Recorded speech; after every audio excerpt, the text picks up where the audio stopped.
Okay, kita nak ambil buah nipah dekat rumah Tok Wan aku ni. Nak rasa isi dia dalam tu. Dulu Tok Wan aku ni buat air nipah, air nira. Ni. Lah ni kita nak test dulu, boleh makan ke tak boleh makan. Nak test dulu. Isi dia baru kita potong dia punya buah tu.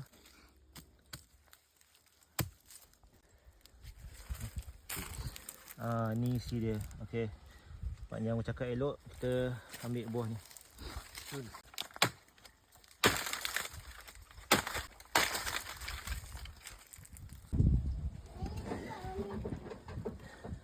Ni isi dia.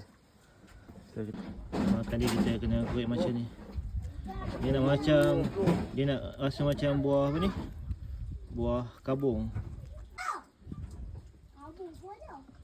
Ini hasil kita ambil tadi. Ni hasil air nira. Okey, ni hasil. Ambil audit. Ya. Sedap. Jangan mak cina je.